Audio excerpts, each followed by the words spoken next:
Hello. You know what's great? You know what I realized is so fantastic? The fact that we don't have to give a shit about the draft because it sucks. It's a terrible event. That was a disaster. Uh, 4.5 hours to do 32 picks. The thing starts at 9 tomorrow. I have a dinner reservation at 5:45, and I'm not sure I'm gonna make it. What a joke. What a disaster it is. I've never been happier to not have a pick. Mustache guy was great. Shout out to Calgary. I probably should know who that is, but I don't. He was fantastic. That mustache, those nice, kind words. That was great. Gary Bettman is very short. I think we knew that, but I think we learned that over the course of the 4.5 hours. The gentleman being sent McQueen to Disneyland, that was exciting, I guess. Yes, Lanny McDonald. Yeah. Yeah, Hall of Famer. Yeah, that's what I'm saying. I probably should have known who he was. Nonetheless, off we go with Golden Knights news because things have been happening slowly. And if you notice, and you're following the rumors, which if you follow me, you'll notice you don't get many of those. You don't get a lot of the retweets about the rumors and all of this. You'll notice the Golden Knights are linked to everyone. Every single player that's available, the Golden Knights are in on them. Everybody. Good players, bad players, players that are available, players that aren't available, players that are under contract, players that have no move clauses. They're all available. And every Golden Knight player is available to other teams. That's basically what the rumor mill has said. I've talked about how much it annoys me. I'm going to not do that today. But what I am going to do today, yeah, I guess there was no Evander Kane. That probably was for the best. Yeah, like David Pasternak's a good example. Like the Golden Knights are in on him. Like who knows? Who here's all I'm going to say. So, couple of things. First off, the Petrangelo stuff is real. So, I know that's been kind of rumor and we're not sure and how's that going to go and all of these different all of that, all I'm going to tell you is it's real. It's very possible. I'm not saying likely. I'm just saying very possible that he has already played his last game with the Golden Knights. That is very possible. That would, of course, mean 2 full years of LTIR. He gets paid out, all of that. Basically, the Golden Knights would have to operate in LTIR the entirety of the next 2 years unless they decide to trade him. He has a no move clause, whatever. All I'm saying about that is certainly possible. So when you look at some of the cap numbers and you say, well, how is this possible? That's how. That's the way that they're potentially getting there. Now, I will note that it's important to note, or at least say, this is not a situation like Evander Kane, who was out the entire season, like Kucherov, like Stone, the back half of the season. I do not think if we're in this situation, there is no plans for him to sit out 82 games, soon to be 84. I don't know what that's all about.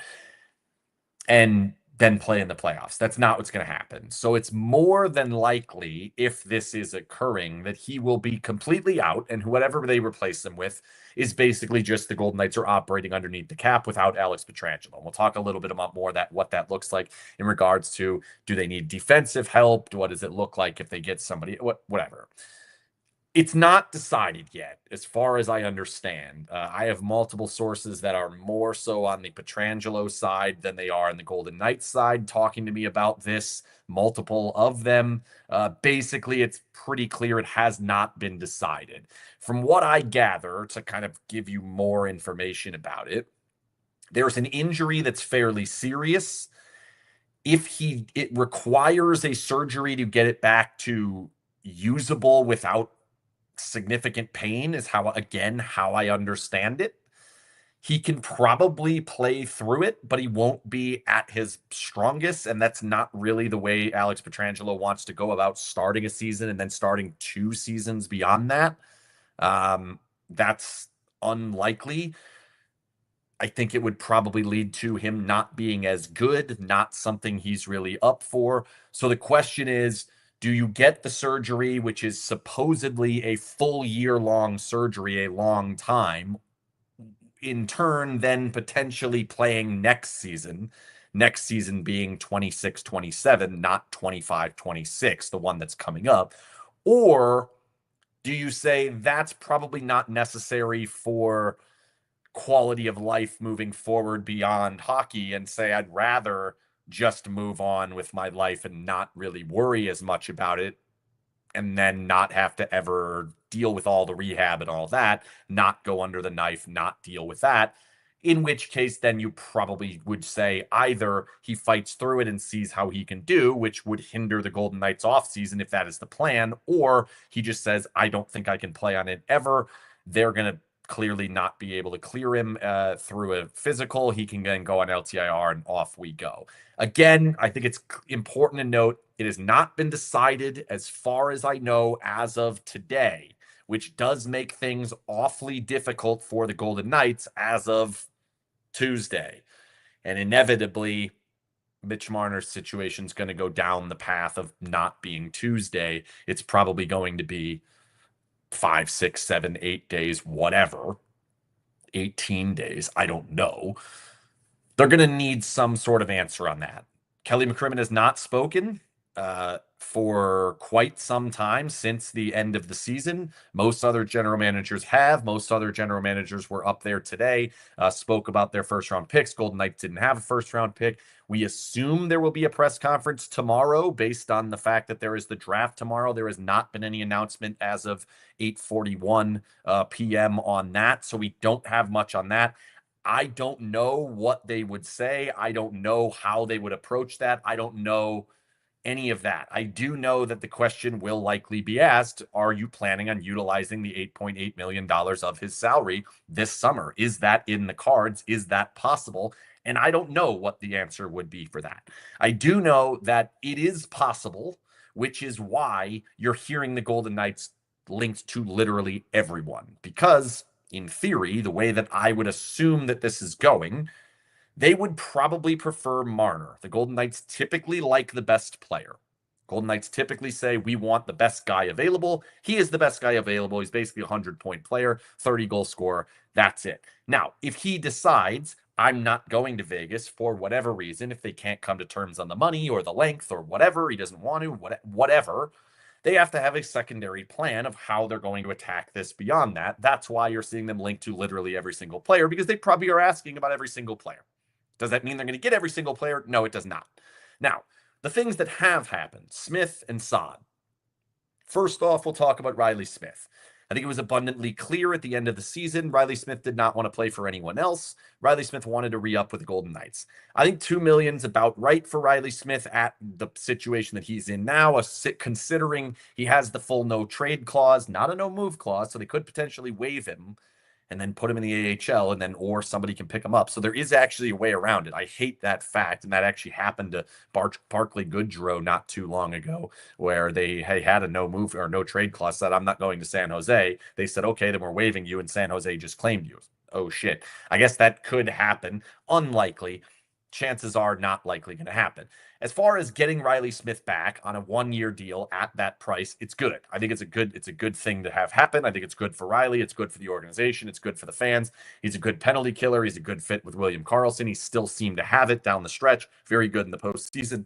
Hasn't had a ton of injury issues. Like, no issues with that at all. The price is not all that high. It's more than they're paying for what they paid for him last year, but that's because two teams were holding salary.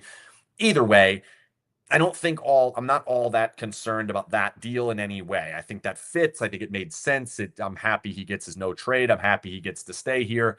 We're all good there. I don't think it's like a super friendly deal. I don't think like he's taking too much. I'm not saying he should have made less or he should have made a ton more or anything of that. I think it's fair. It's fair. It's good. He gets what he wants. Vegas gets what they want. Everybody's happy. That's good. Saad, I tweeted it out. I'm a little bit surprised about it. A lot of people were asking me, why would you be surprised about it? My simple facts, I don't think Brandon Saad was that good while he was here. I don't think he was bad. I don't think he was bad at all. I don't think he was that good. I think he does the things that excite fans that aren't looking at the entirety of the hockey game, which is perfectly fine. I that's fine. I understand why people look at it that way. He's very good at popping up in areas where he can potentially score. He's very good at getting in behind teams where he catches them on the break, and now he has opportunities. He's pretty good at getting in front of the goal when you have long-term offensive zone time.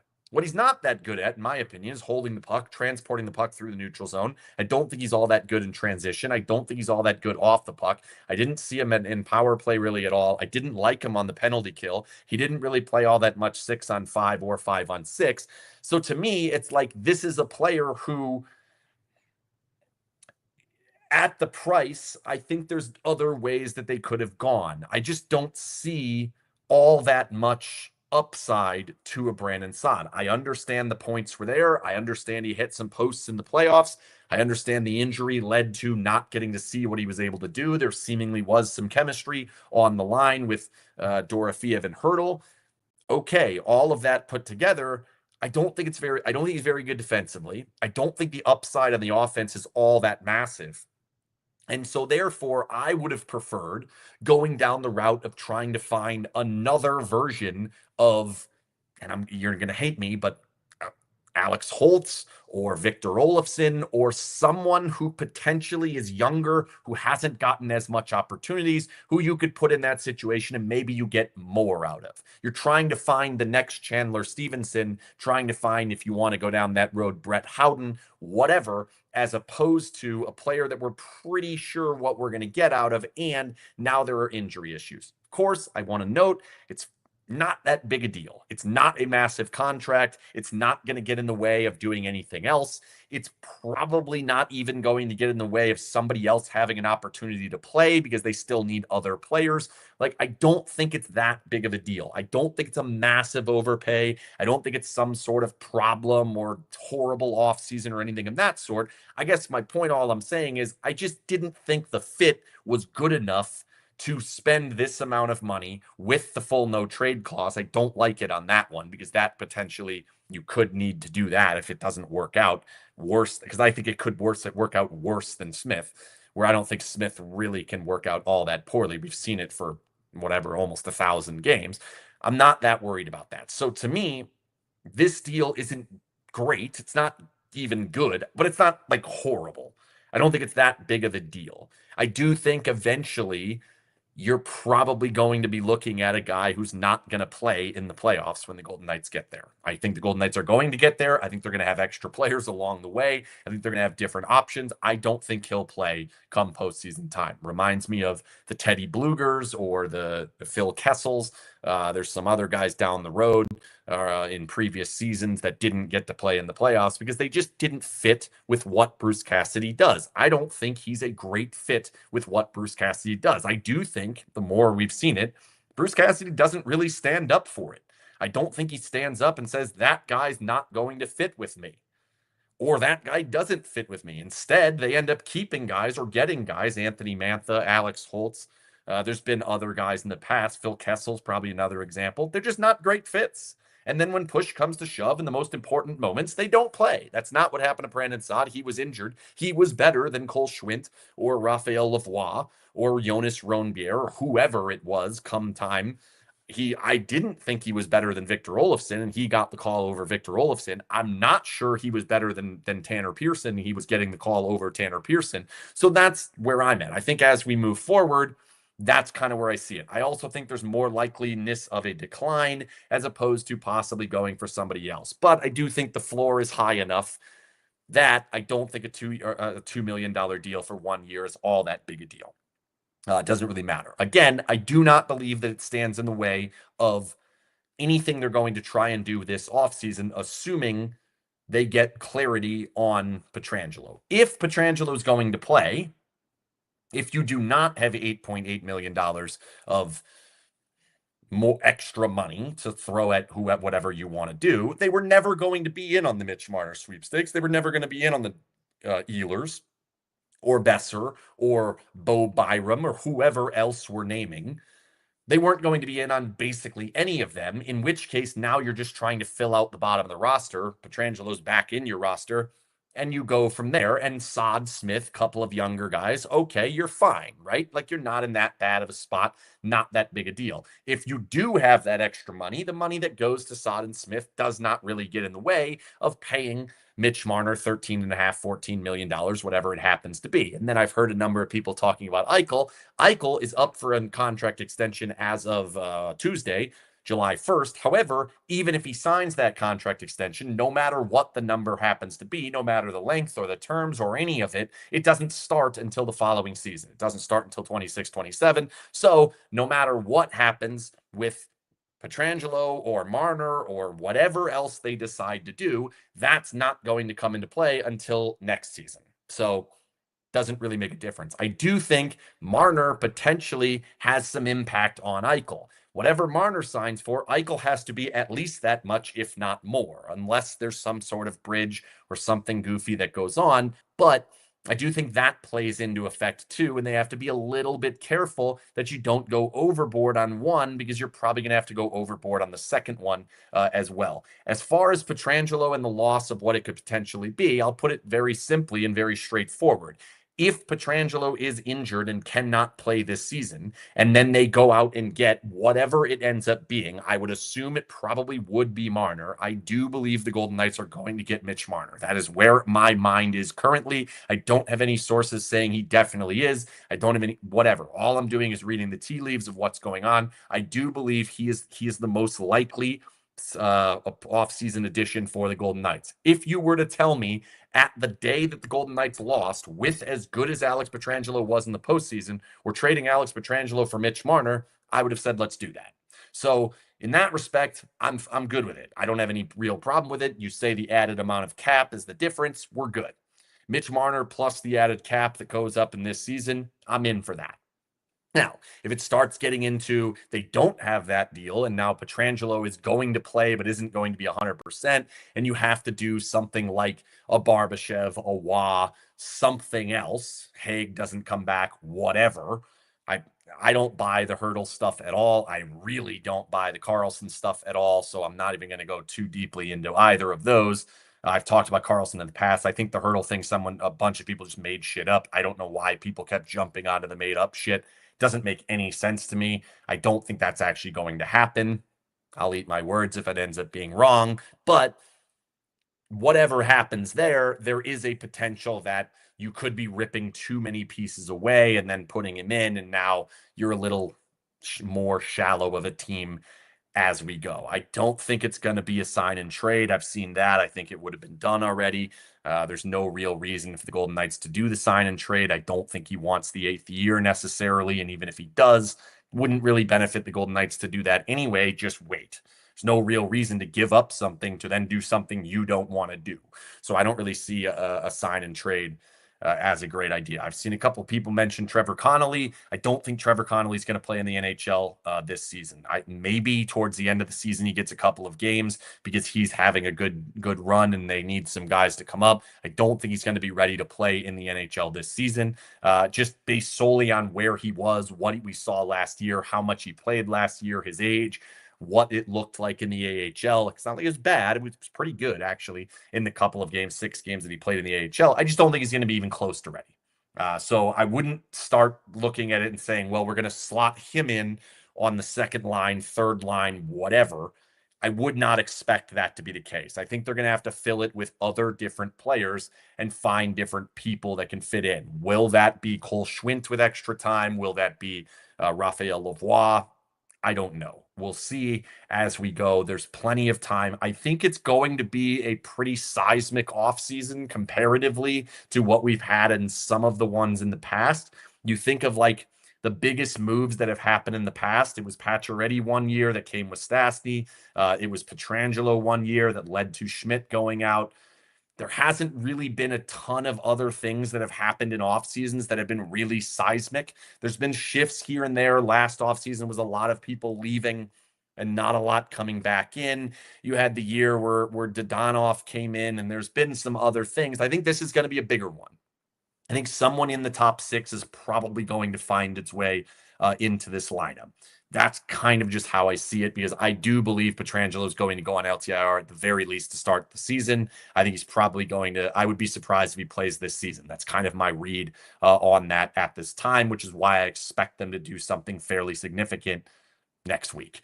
As far as the defense and what does it look like, do I think they need to add a defenseman? They're linked with Rasmus Anderson. They're linked with Bowen Byram. They're linked with anyone else. Somebody asked me if they're going to get Cale Makar today. They're linked to everyone because that's just how we think. Okay, fine. That's how it goes.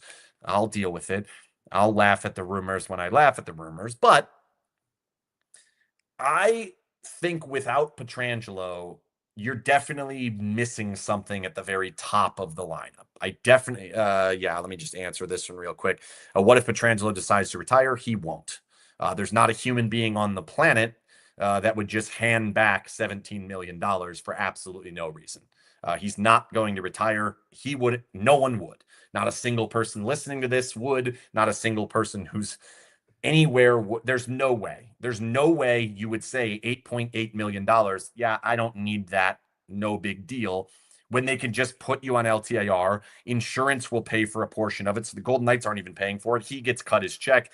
Nothing really changes because he goes on LTIR. It's not all that big a deal. Am I wrong that losing Petro is a net positive? Yes, you are wrong that losing Petrangelo is a net positive. Now, I think when you say, like, is it a net positive? If you're considering he's going to be bad, he's not going to be as good as he was, okay, then I can see it as being a net positive. But from where the team was when they won the Stanley Cup to where the team was in the postseason last 2 years ago against Dallas, and then where they were in the postseason this year, without Alex Petrangelo, they're not that great defensively. They're just not a great defensive team without Alex Petrangelo being dominant in the middle of it.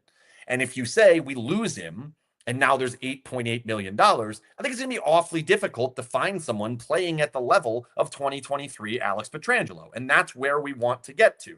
The team in 2024 wasn't good enough to get past Dallas, who wasn't good enough to get past Edmonton, who wasn't good enough to get past Florida. The team this year was barely good enough to get past Minnesota, not good enough to even all that much compete with Edmonton. People are going to yell at me for that. Either way, it's 5 games. They didn't score a goal for 127 minutes. Didn't really compete with Edmonton. Edmonton goes on to not win the Stanley Cup themselves. There's multiple teams better than them out there. That's with Petrangelo playing pretty darn well. I don't think that you can just flip it around and say, we're going to have a better player. I don't believe that Hanifin and Theodore can step forward as doing the job that Petrangelo did when he was at his peak with the Golden Knights. Not necessarily at his peak in his career. I think he might have been better at times in St. Louis, maybe that other cup run, but he was pretty damn good for the Golden Knights. They don't win the Stanley Cup without Alex Petrangelo. Like, it's really that simple. He was really, really good in that postseason, basically most of that season, the season that he missed a good portion of time because his daughter was sick.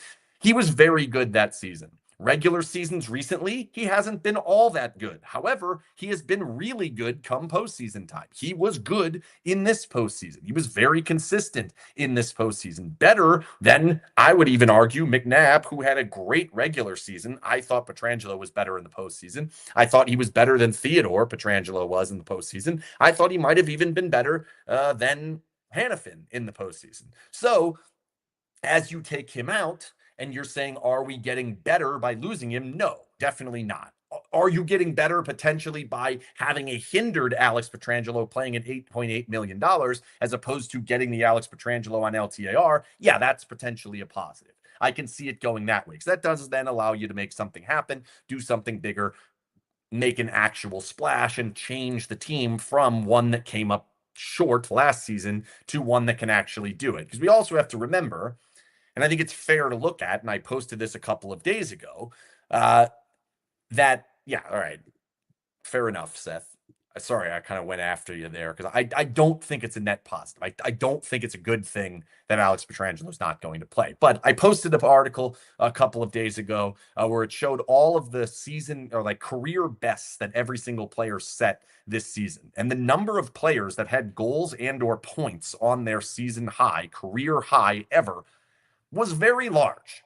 It's unlikely that as many players are going to have career highs. Now, if you bring in Marner, you're probably going to be adding some points there. If you bring in whoever else, you're probably going to be adding some points there. But I do think when you look at just the expectation of what is the standard for most of these players to get to. I don't know that Jack Eichel's a 100-point player consistently. He nearly damn close was last year. I'm not sure he is. I'm not sure Mark Stone at this point in his career is a point per game player. I don't know that Brett Howden's scoring 23 goals, that Keegan Kolazar scoring 15, that Pavel Dorofeyev scoring whatever 35, that Tomas Hertl is scoring 32 or 31. I don't know that all of that's happening. There are certain players who can step forward. Reilly Smith can do more now with a full season. I think Victor Olofsson, or at least the spot that Victor Olofsson would fill, he ended up with, I believe, 15. I think a full season of that can potentially be more. A lot of the guys at the bottom of the lineup didn't do a ton. There was not a ton out of William Karlsson. The defense did not score a ton of goals. I think there can be more than that. So there are places where it can get better and that you can get to where you want, but you have to be better in the postseason and finding players and finding this group and reshaping this group to be enough better. I don't know. I don't know that a simple trade of Alex Petrangelo for Mitch Marner does it.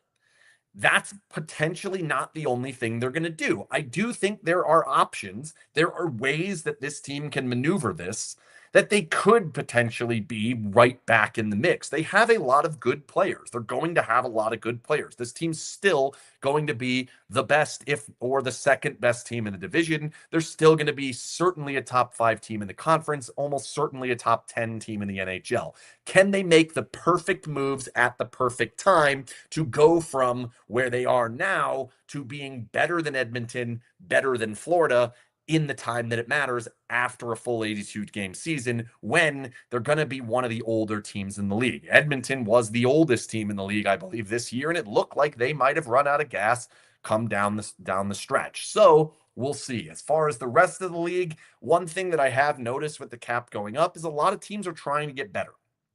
If you look at going into last season, there were a bunch of teams that did not have any interest in making the playoffs. I think after about a month, it was pretty clear that of the 8 playoff spots in the Western Conference, there was only about 10 teams that actually had a chance to get them, and the rest were done. I think that number is going to be bigger this season.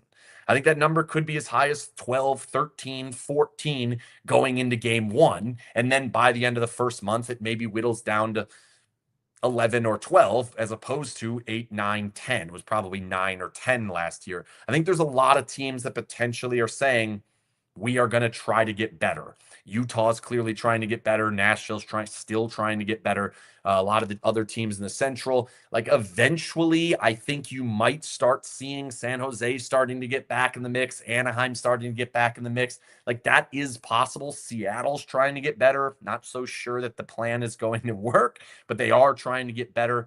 Vancouver's a bit of a mess, so maybe they take a step back. Calgary wants to get better. Edmonton's still in the middle of what they're trying to do. Like, I do think it may be a little bit more competitive this time around, might make the regular season a little bit more of a challenge for Vegas, but in the end, probably won't be all that big of a deal. I still, at this moment, June 27th, 9 p.m., believe the Golden Knights are good. I don't think they're at Stanley Cup champion level at the moment.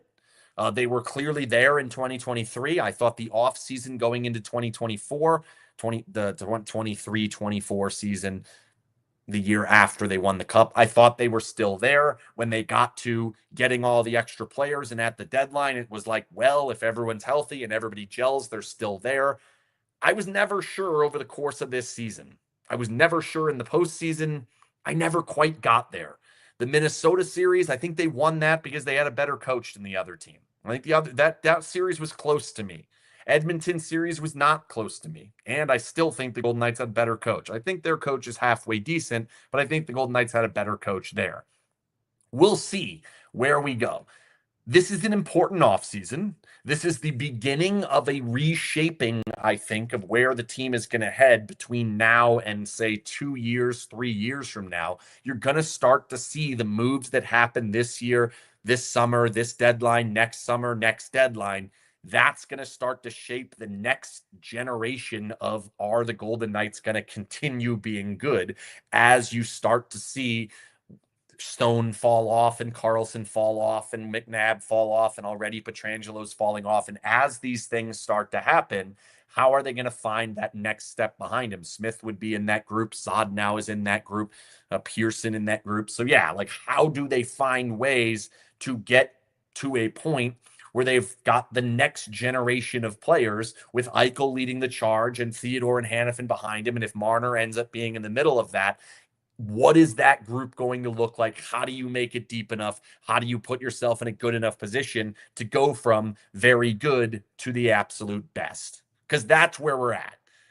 I'm not here, and I don't know if you guys are, but I'm not here for making the playoffs 26 years in a row and winning the one cup in 2023. I have no interest in that.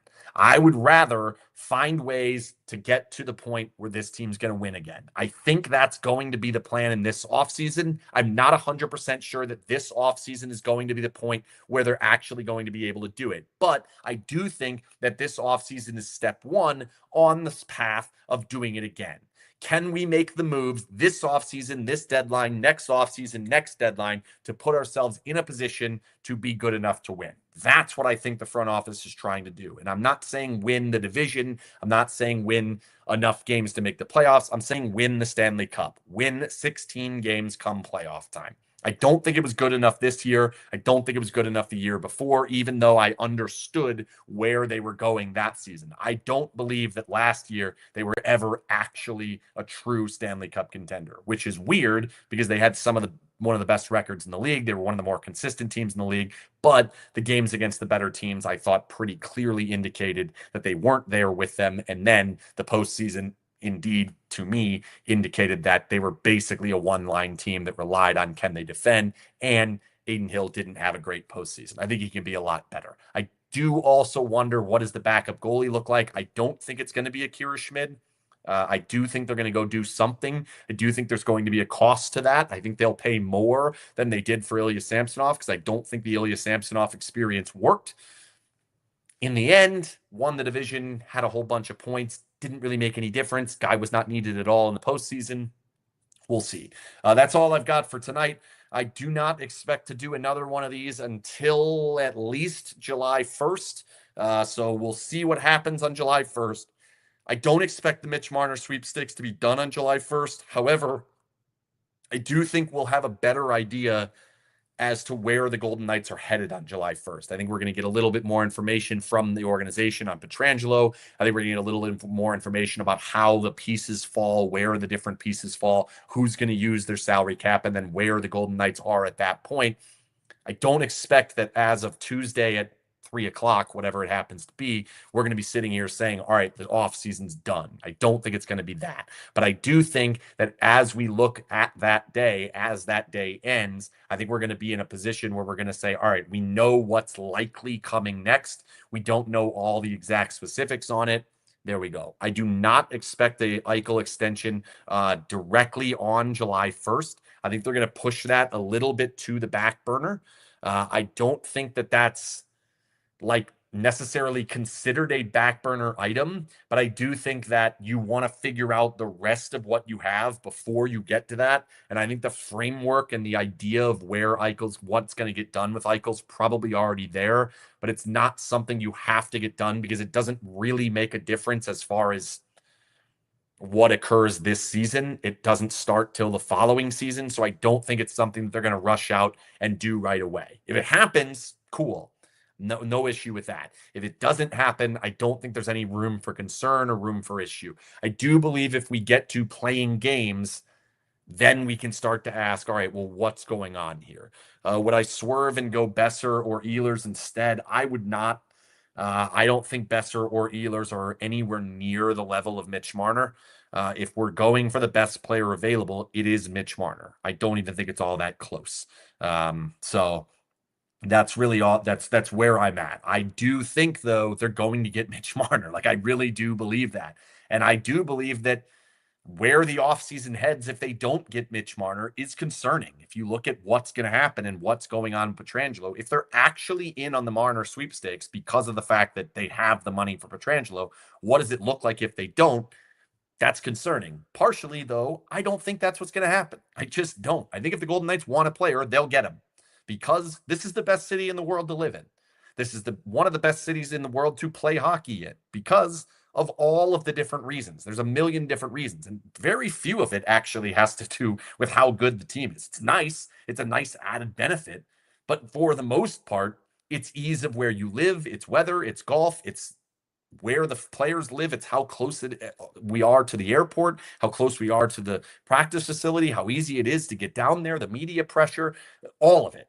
The fact that you can walk down the street and not be recognized is kind of nice for a lot of these guys, even though I know some of them do get recognized. Nonetheless, all in all, if the Golden Knights want him, if the Golden Knights have actual belief that they want him, which I believe they do, they'll probably get him. So that's where I'm at on that. That's all I've got for tonight. That's it. Good night.